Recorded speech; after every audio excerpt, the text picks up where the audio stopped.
So hello everyone, in this video I'm going to show you how you can deactivate your Instagram account easily. So let's get started. First of all, go to your Instagram, then go to profile, now go to settings.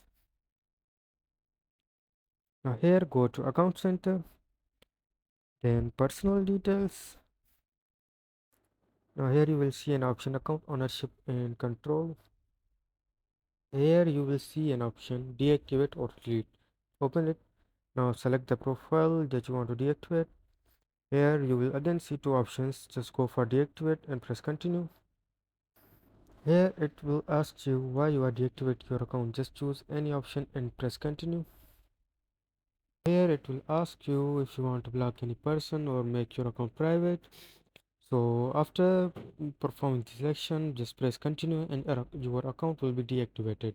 That's it for today's video. Make sure to like and subscribe our channel Tutor Mania. Thanks for watching.